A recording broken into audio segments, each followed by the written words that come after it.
Welcome to the Behind the Wind podcast. I'm Lauren Lane. For over 50 years, the LSI team has been dedicated to the science of business development. We've seen the impact of our work and how it's evolved into economic development and now social impact work. This week, Sean and I meet with Ryan Starks, the Executive Director in the Governor's Office of Economic Opportunity for Utah Governor Spencer Cox. We'll discuss how Utah supports small businesses in rural areas, the One Utah Summit that's coming up, travel and tourism in Utah, and the industries that are growing within the state. Let's jump in.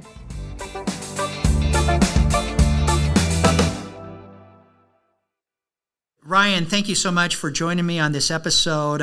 We've been looking forward to this for so long. I think for a couple of years we've talked about this, and really appreciate you spending a few minutes with me this morning. Well, thanks, Sean. It's great to be with you. Ryan, we have worked together for a few years now at GoEO and have had this unique opportunity, especially during COVID. I think you started a month or so before COVID started, and then so we've had this interesting path for the last 3 years. But could you just talk about your background and your history and how you found this path to now reporting to the governor as the head of economic opportunity? Absolutely. So my journey began in Ogden Valley. I grew up in Huntsville. My parents then moved to Eden.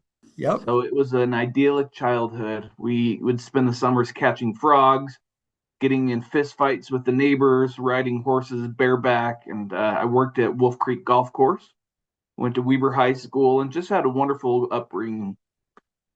I served a church mission in Ecuador. Following my mission, returned home and went to Weber State. It was the hometown school. Really loved my experience at Weber State. During my senior year, I had the opportunity to serve as student body president, and that opened my eyes up to public service. And I got to work closely with then President Ann Milner, who now serves in the state legislature. Right. During that time, I was seeking an internship and came across something called the Governor's Economic Summit, of all things. And so I attended that, and I was able to meet the executive director. His name was Jason Perry at the time, now runs the Hinckley Institute of Politics.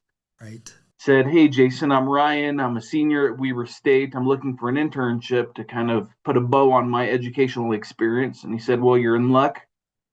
Put me in touch with one of his employees, Gary Harder. Gary offered me an internship and worked with him, kind of learning the ropes of business development. After a short time, the state offered me a full-time position, and I was able to work within the Governor's Office of Economic Development for just about 3 years. And knew it was something that I loved. I was passionate about it, but I also felt like something was missing. And so my wife and I decided to sell our home, quit our job, and move to Utah County to pursue a graduate degree from BYU in the Marriott School. So did that and had a wonderful experience. Shortly after that, I was recruited back to the Governor's Office of Planning and Budget, this time to be the budget analyst over the state's economic development. So for better or for worse, I couldn't seem to really escape that economic development space, but I became intimately familiar with the intricacies of the budget. And after serving in that capacity for just about a year, I was recruited to Wasatch County, where I worked as the Director of Economic Development and the Director of the Chamber of Commerce in Heber Valley.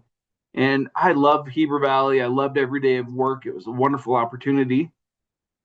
And then, as you mentioned, just before COVID, Val Hill, who is the Director of GoEd at the time, called and said, "Hey, I have a position. I'm wondering if you'd be interested in applying for it." And kind of twisted my arm, and I applied for it and learned a lot under Val's leadership as the Managing Director of Business Services. So I was in that role for about 3 years. We've had a new director to replace Val, and that was Dan Himmer. And Dan is just a phenomenal leader, wonderful thinker, just really understood kind of the details of the legislative process. So learned a lot from Dan. He left at the beginning of 2023, and threw my hat in the ring. Governor Cox extended an invitation to serve on his cabinet as the executive director of the Governor's Office of Economic Opportunity. So really grateful for this opportunity, and we're having a great time. It's amazing. I really admire what GOEO has done, especially over the last 3 years. And it really has been this core group that has pulled together a lot of new initiatives. What you did during COVID was just absolutely remarkable. I'd like to come back to that because and talk about some of those initiatives that happened during COVID, because I just don't think a lot of people understand what kind of responsibility was given to GOEO during COVID. But I still remember this. Corey Ann, who had worked for LSI for 23 years, I guess, had also been recruited by Val Hill and had started, I think, you and Corey Ann had started close together, if not at the same time, within a few weeks. Yeah. And she called me, I still remember this, she called me and said, "This guy, Ryan, is amazing, and what do you know about him?" And I think we had crossed paths when you were working for Chris Cox and then working for Jason previously. Yeah.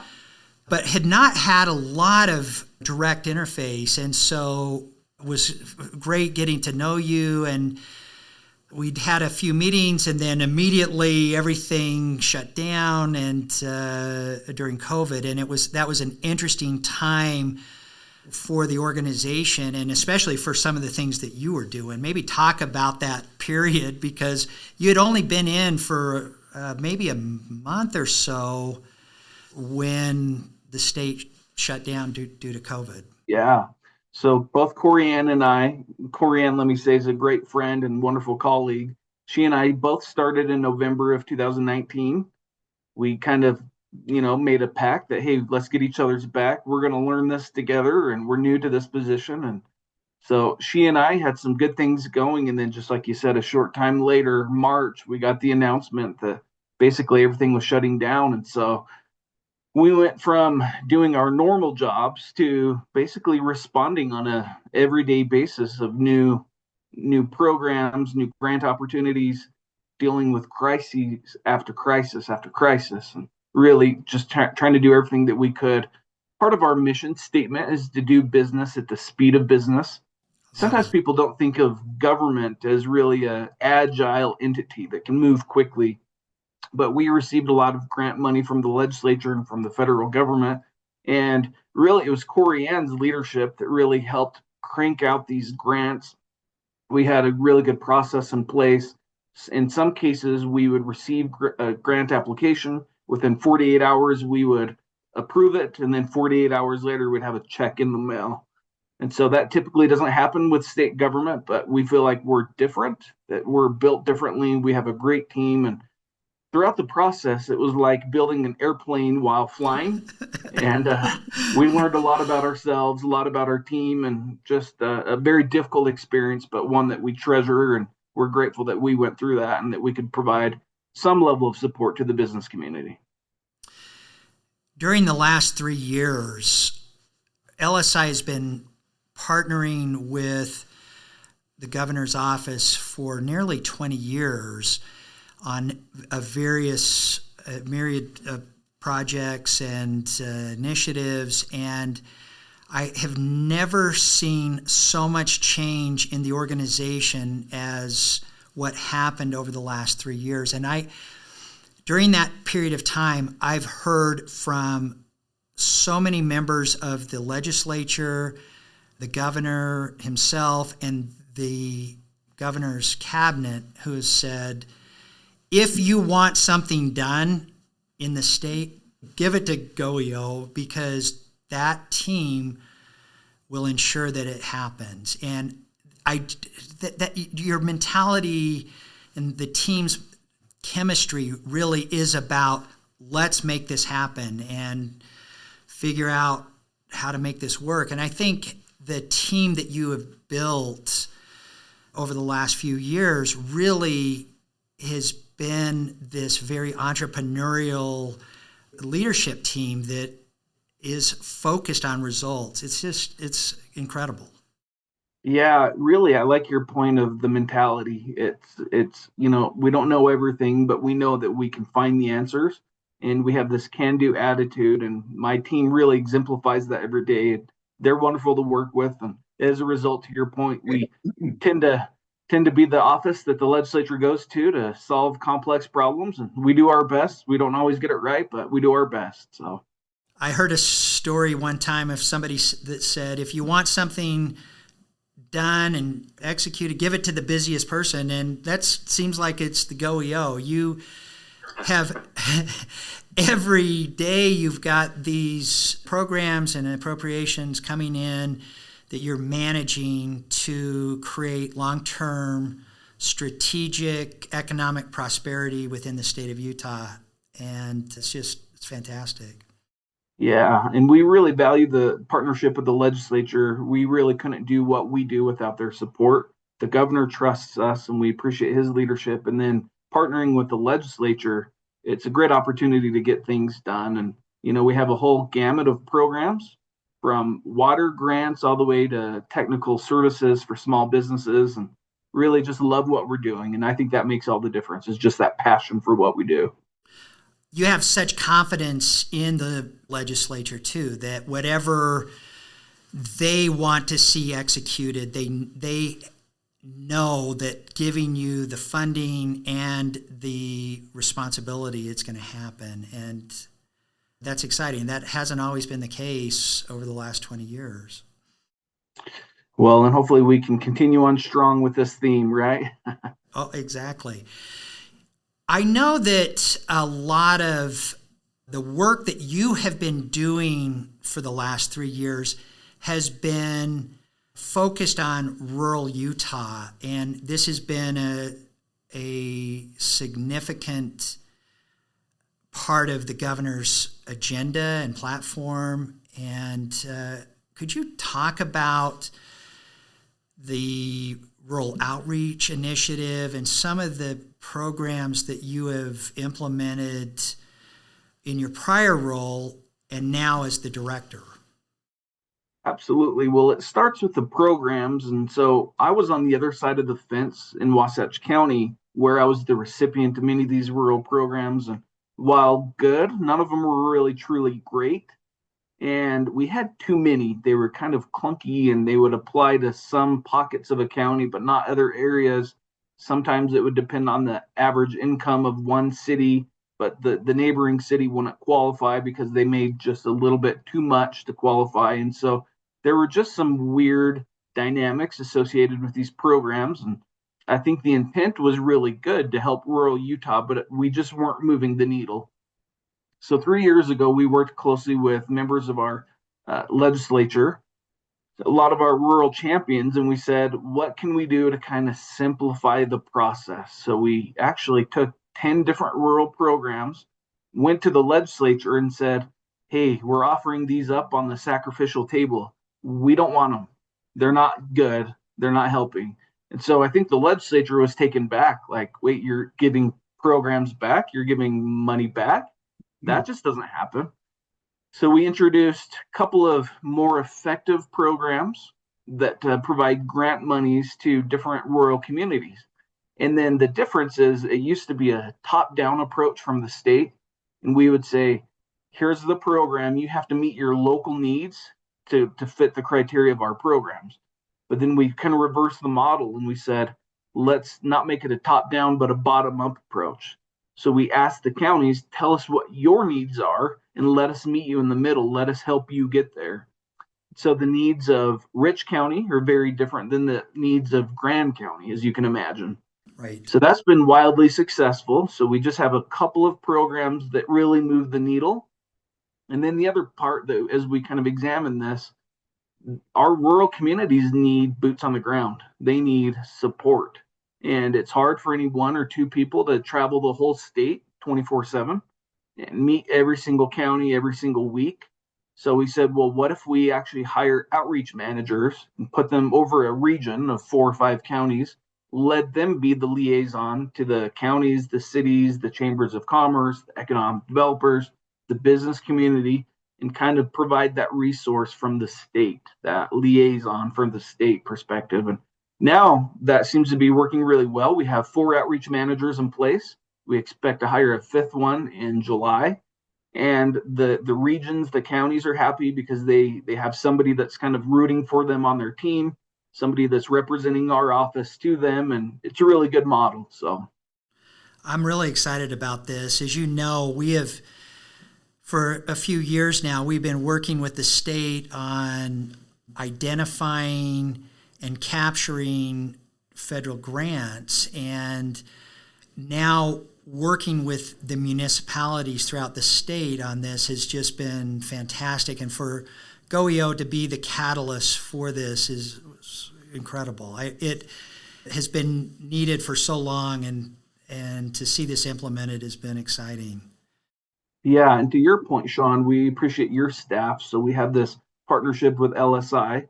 Often we'll meet with counties or cities, and sometimes they are the most rural of all rural. They are. And they'll say, we just need help identifying grants and writing this grant application. And then we can lean on your team and your expertise to identify those grant opportunities and provide funding for those communities. So it's a win-win.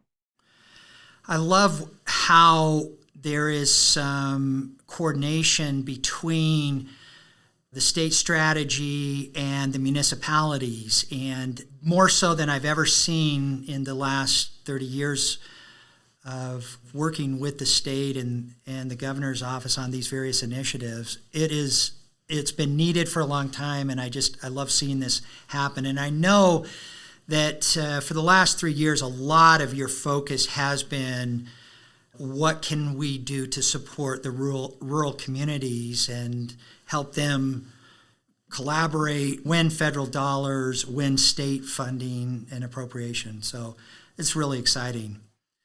That's right. And to go visit rural Utah is just a life-changing experience. They're special people. They're wonderful communities. And it's just great to, serve those communities and watch them grow in a way that they want to grow and, develop. And so it's a wonderful opportunity to partner with them. Your whole organization has a real passion about building jobs and long-term economic prosperity in rural Utah. And I love that about this group. It's fun. And I really would say that we're just getting started too. So I'm excited to see what happens in the next 5 to 10 years. It's fun.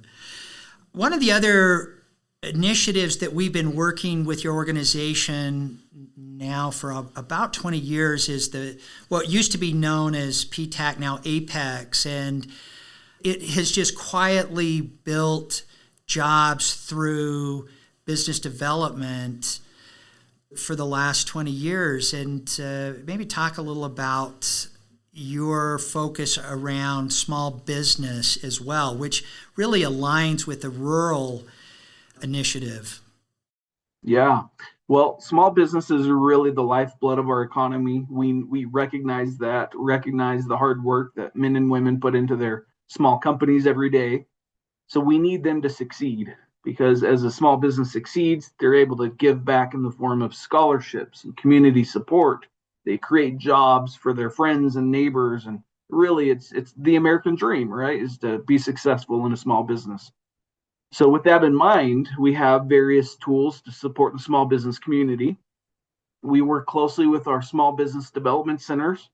We have an office within GOEO called the Innovation Center that really focuses on R&D and kind of up and coming companies that may qualify for federal grant opportunities. But then to your point, we have this partnership with LSI through our APEX program. APEX is a program. It's a partnership with the federal government and the state government, and in this case, with private industry. We have a number of outreach managers in different parts of the state that will work with small businesses and help connect these companies with government contract opportunities. And it's wonderful if you think of a small business that can land a government contract with Hill Air Force Base, for example. We know Hill Air Force Base is going to pay its bills. It's going to be a steady source of income. It's going to be a win for Hill and a win for the small company to provide the services. So each year, collectively, our team helps generate a return on investment that far exceeds the small amount that we put into it. And we see lives changing, we see businesses growing, and it's just a wonderful thing. We have seen so many stories where it may be a startup company, it may be a long-time mature company that is transformed through winning new business through this initiative. And it's been such a great journey for the last 20 years working with your team, Chuck and Pete and that whole group. It's just fantastic. And it's been one of those programs that every year has delivered new jobs, new tax base, new economic prosperity in regions throughout the state. I'm such a fan of the Apex program. And if anyone listening is a small business, has an interest in working with the federal government, reach out to the GOEO office and they'll put together a plan for you. It's incredible. And that's right. And wherever you're located, we have team members that can come visit you on site. And so if you think you're too far or too rural, I assure you, you're not. So it's a wonderful program, to your point, Sean, where we can really help you move the needle and land those contracts. So one of the things that our team has been really focused on for the last 2 years is to the Governor's Economic Summit. And Ryan, you've been part of this from the beginning, and maybe talk about what the vision is of Governor Cox and how this platform really sets the stage for the next fiscal year in terms of focus and priorities. Yeah, it's the premier summit in the state of Utah, and there are a lot of wonderful conferences and summits, but this is called the One Utah Summit, and its purpose is really to bring together all of the key stakeholders. So we partner with the Utah Office of Energy Development and with the World Trade Center Utah. We receive the support of the Salt Lake Chamber and from local communities, and we have over 1,000 businesses that just come to participate in a number of breakout sessions, to hear from keynote speakers, really to be inspired. This year, Natalie Gochner, who's one of my favorite people, one of the top economists, I would say, in the country. She would probably disagree, but she's just a remarkable person. She's going to tell us that Utah is really entering this next phase of growth, where we've traditionally been a small state. We're now a medium-sized state, and where we've typically lacked diversity, we now have 1 out of every 4 people in Utah coming from ethnic diverse backgrounds. And so the challenges of the past have shifted, and we have opportunities for the future. So Governor Cox will address some of those. He will talk about his vision for all of Utah, and that's an economic vision that includes rural Utah, that includes urban Utah, that provides resources and infrastructure where we need it. The thing about Governor Cox is he is the infrastructure governor. There's never been a governor who's been more focused on critical infrastructure, and that includes water, broadband, transportation, affordable housing. And so if we want to continue with a strong economy, we have to have that infrastructure, and that's his focus right now. So the summit's a wonderful gathering of some of the best and brightest around the state. And Sean, as you know, we're really excited. This will be the first year that it'll be held at the Davis Conference Center. Typically, it's been held in Salt Lake, but we're trying to reach new audiences and help share this message. One Utah. One Utah. We're excited about this. It's such a great program, and you're right. It is exciting to see the governor's strategy and the initiatives laid out and then implemented as the new fiscal year rolls around the 1st of July. Anything that you're most excited about for this conference? Well, I'm really excited about the local Utah vendors who will be providing food and treats. So that always speaks to my soul. But also really excited about one of the panels that will focus on teamwork in diversity in teams. Love Really, that. we're Team Utah. Our secret sauce is collaboration. We are a big team aiming for the same goals. And so, how do we foster that collaboration? How do we continue to work together, not lose that secret sauce? So, we have a panel of some sports figures who will be addressing the audience on lessons learned from their time in sports. Kyle Beckerman, who's a former Real Salt Lake So star, great. now the head coach of UVU. Right. Thurl Bailey, my brother Steve Starks, representing the Larry H. Miller Company. And as you know, they just made a big announcement about Major League Baseball team. And so really some exciting things in the works. I love it. This is going to be a great event, and we encourage everyone to, if you're not on the, I think it may be sold out, but if you're not, if you don't have a ticket for this year, please put it on your calendar for next year. It's first week in May.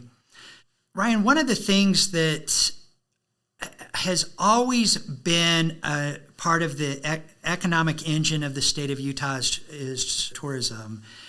And I've kept the company here for the 30 years that I've owned it. Although a lot of our work has been in Washington, D.C., I just could never leave Utah. We're glad you're here. And I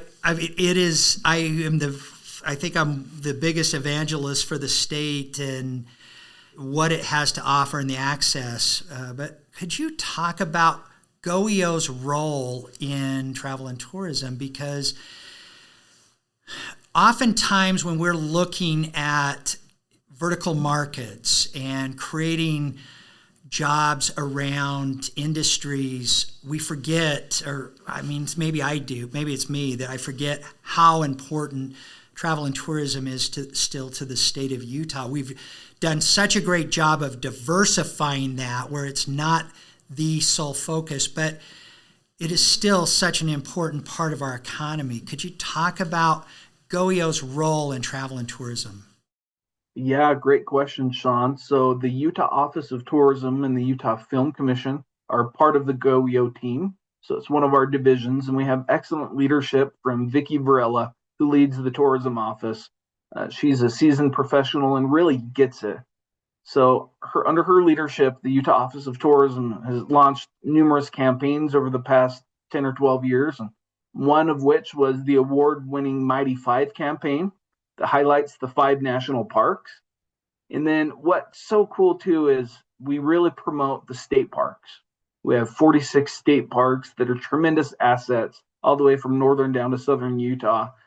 And so tourism as a function really boosts our economy. In fact, the average household typically has a tax relief of $1,150, almost $1,200 per household as a result of visitor spending. It's huge. So really, as tourists come, they infuse capital into our businesses. We don't educate their kids. They go home and they leave their money with us. So it's a win-win.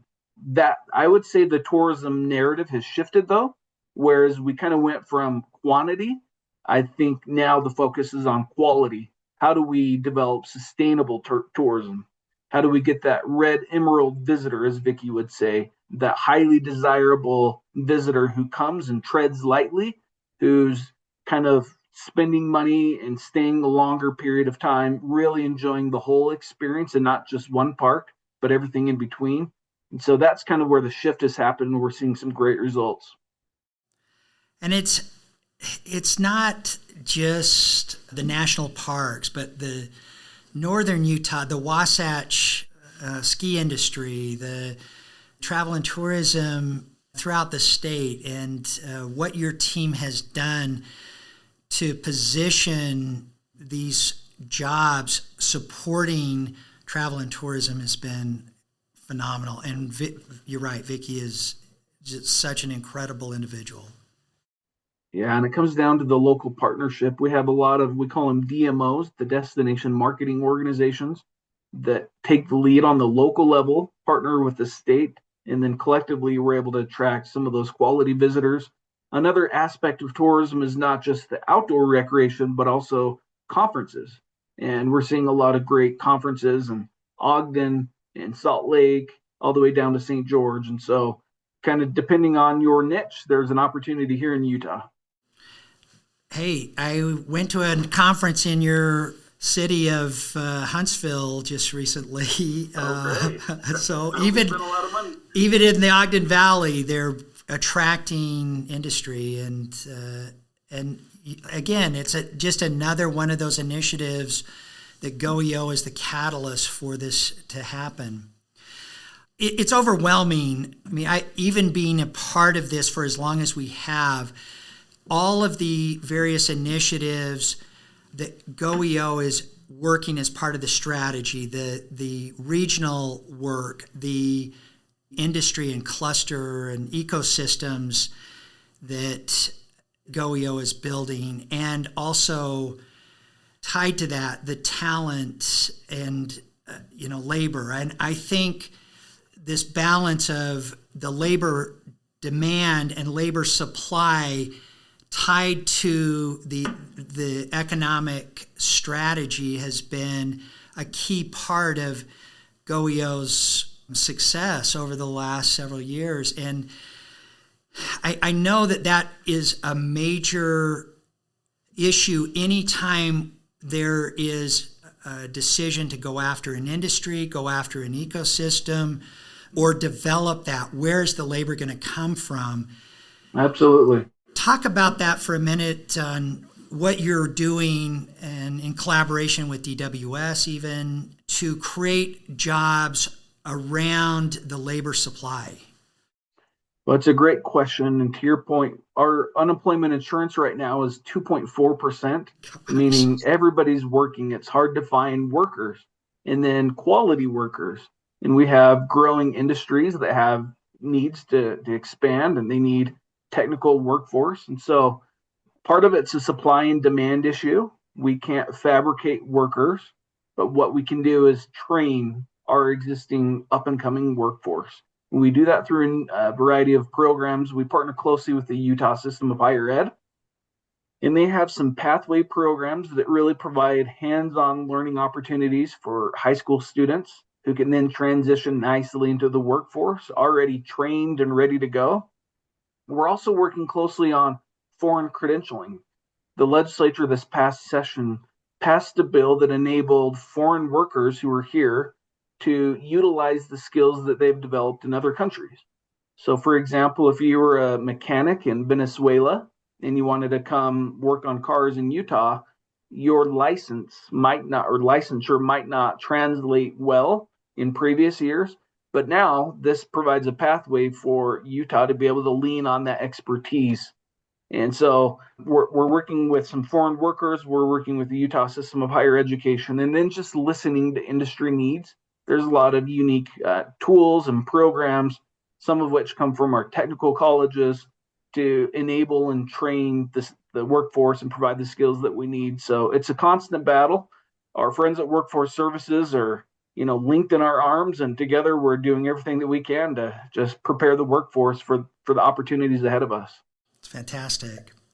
And tied to that is this ecosystem where it really is about building the foundation around a vertical market, building the workforce development, creating the pipeline of opportunities to create the revenue for these industries. And I like a lot of the focus that you've had in terms of aerospace and defense, the chip initiative, and with Texas Instruments coming in. I mean, it just seems like every day there's some new announcement that is just better than the last.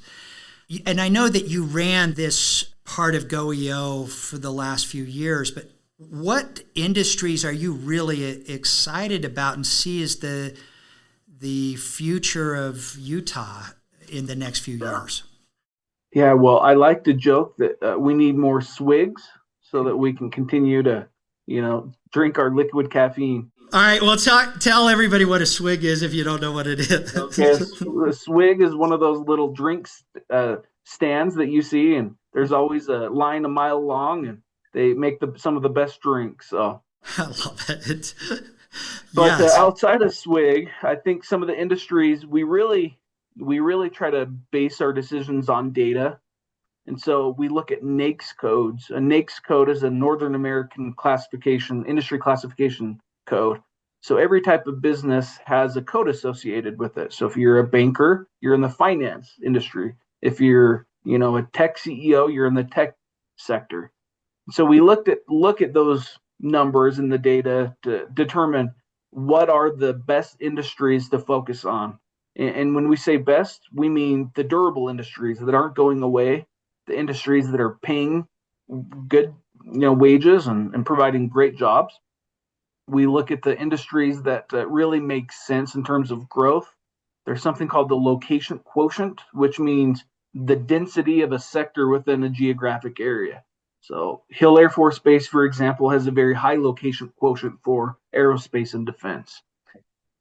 So going through this process, we've kind of identified 5 different targeted industries, or sometimes called economic clusters, that we put a lot of attention into. We work with industries. We make sure that we're recruiting companies to these industries, that any type of incentive is only going to these industries, workforce needs, capital access, real estate, all things that an ecosystem for an industry would need to thrive. So let's see if I can get these, Sean. So the 5 are aerospace and defense, which Hill Air Force Base alone last year had a $9 billion economic impact in the state. So we know that that's meaningful to us, that they're quality jobs, and it's something we need to focus on. Largest employer in the state. Yes.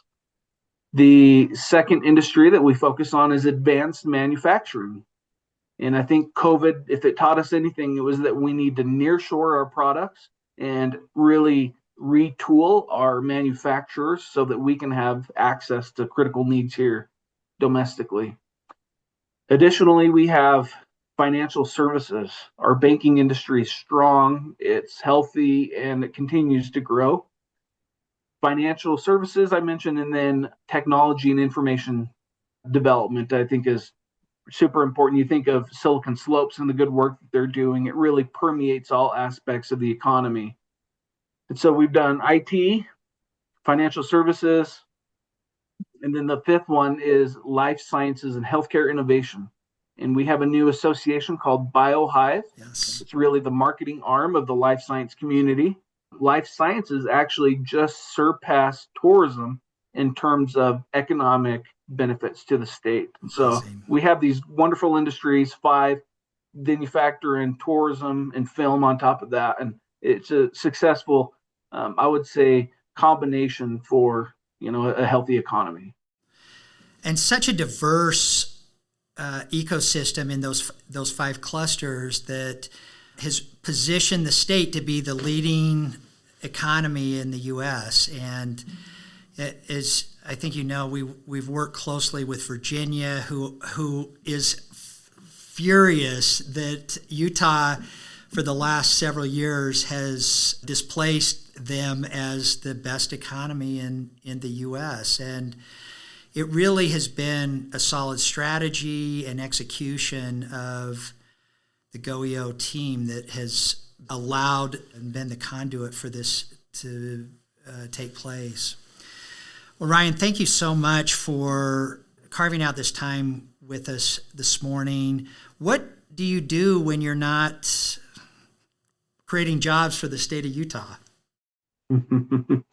Well, my wife and I, we have 4 children, and they seem to consume all of our time, but in a great way.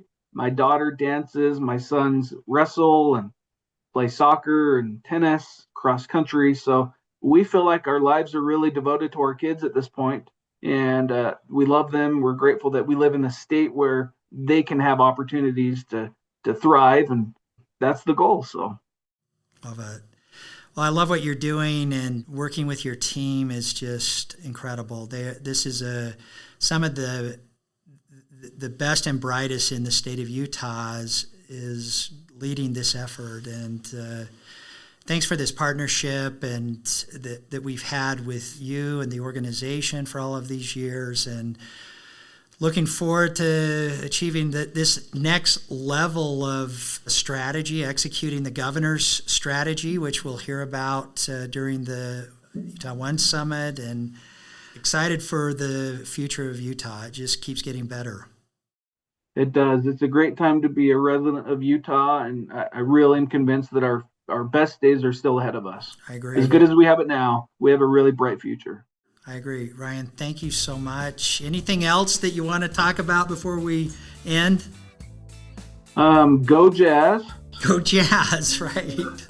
Just for more information about our services, our offices, our website is business.utah.gov.